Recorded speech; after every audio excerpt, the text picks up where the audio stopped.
Hoy 9 de diciembre es el Día Internacional de la Lucha contra la Corrupción. ¿Dónde está México? Leía unos datos que pues nos deben de preocupar y ocupar a todos aquí en el país. Y es que en el ranking que mide la ausencia de corrupción en el gobierno, México ocupa el lugar 121 de 128. ¿Qué quiere decir esto? Que nuestro país está dentro de los 10 países más corruptos del mundo. En la línea telefónica para tratar este tema se encuentra Pablo Montes, quien es coordinador anticorrupción del Instituto Mexicano para la Competitividad, el INCO. Pablo, ¿cómo está? Muy buenos días. Hola, Wendy, muy buenos días. Un saludo a todo tu auditorio. Pablo, pues, híjole, dentro de los 10 países más corruptos del mundo, hemos visto que a lo largo de 2 años ya de gobierno, pues es una de las banderas que, pues desde hace mucho antes de llegar a la presidencia, pues ha tenido el presidente Andrés Manuel López Obrador, acabar con la corrupción, pero pues 2 años no han sido suficientes para terminar con este tema. Sin duda, Wendy, hoy que se conmemora el Día Internacional contra la Corrupción, pues México no tiene nada o muy poco que celebrar. Ya mencionabas el dato de que estamos dentro de los 10 países más corruptos según los índices de percepción. Y pues si bien, como mencionas, el discurso principal del gobierno de Andrés Manuel López Obrador ha sido el combate a la corrupción, en los hechos, en la práctica, pues vemos que estamos yendo en dirección contraria. Tan solo un dato, en el primer año de gobierno de Andrés Manuel López Obrador, el porcentaje del monto que se destinó a licitaciones públicas bajó en un 12%, mientras que las adjudicaciones directas crecían. Estamos viendo que en términos al menos de contrataciones públicas, que es donde los escándalos y casos de corrupción son más frecuentes, pues estamos yendo en dirección contraria a las recomendaciones internacionales y estamos adjudicando más y licitando menos. Claro. Esto es preocupante. Oye, Pablo, hablar de corrupción es remontarnos, yo creo que más allá de la historia política de nuestro país, es un acto que, pues desafortunadamente, se ha venido cometiendo desde hace miles de años, si es que lo queremos hablar así. Sin embargo, ¿existe alguna fórmula mágica para poder acabar con este problema que lacera las economías, lacera las instituciones y nos lacera a nosotros como ciudadanos?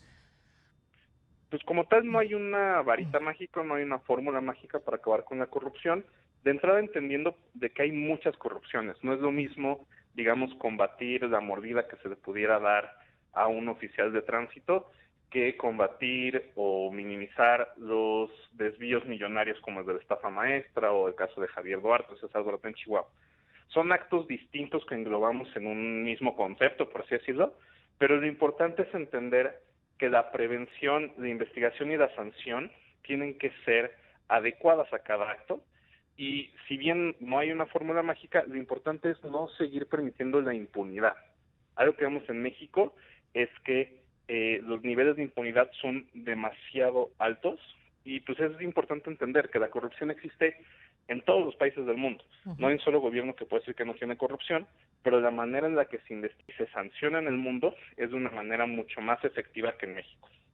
Podemos hablar de una pirámide, le ponemos el nombre de corrupción, que si podemos empezarla a atacar desde abajo, vaya, uno como ciudadano, a eso me quiero referir, dejando de cometer actos corruptos, de ahí podemos ir pues tumbando esta pirámide hasta llegar al punto máximo que puede ser la corrupción cometida por los gobiernos.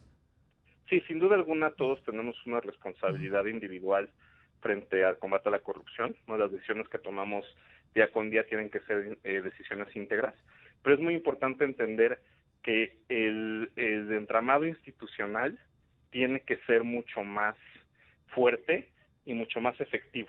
No, por más que los ciudadanos deseamos ser honestos día con día, si el sistema nos sigue empujando a tomar decisiones corruptas, tristemente lo seguiremos haciendo, o una gran parte de lo seguirán haciendo, y el juego político en muchos casos está determinado por este tipo de decisiones corruptas. Entonces tenemos que reformar las instituciones, acotar los espacios, acotar los riesgos y tener un verdadero combate frente a la impunidad, más allá del discurso. Y en este sentido, ustedes como INCO emitieron una serie de recomendaciones, ¿no? Para pues acabar con la corrupción. Entre ellas destacan el fomentar las denuncias y habilitar su presentación, esto en el portal de la Secretaría de la Función Pública. Sí, en el INCO nos hemos concentrado mucho en dar recomendaciones para mejorar las contrataciones públicas. De hecho, hay en el Congreso y en Cámara de Diputados un dictamen para reformar la ley de adquisiciones y nos encontramos que no se están siguiendo estas recomendaciones. Lo que como IMCO nosotros buscamos reducir el número de adjudicaciones, acotar las razones por las que se pueden dar adjudicaciones y fomentar la licitación pública y también abrir espacios y canales de denuncia adecuados que permitan a las y los mexicanos que queremos denunciar un acto de corrupción que lo podamos hacer de una manera fácil y segura. Ahora bien, ¿qué hay con los castigos, las sanciones? ¿Deben de ser más severas? Porque también ahí uno de los puntos es de que, si bien pues hay leyes que castigan los actos corruptos, sin embargo, pues no son tan consistentes como para, pues finalmente ponerle un alto a esta situación que se vive. Pues sí, sin duda alguna, más que la, digamos, severidad de la sanción, tiene que ser la certeza. Ujú. Si nosotros ponemos penas gigantescas de cárcel contra la corrupción, de nada va a servir si no la sancionamos, ¿no? Si no hay ninguna sanción. Entonces, lo importante es asegurar que nuestras instituciones de Procuración de Justicia tengan las herramientas suficientes para investigar y puedan sancionar.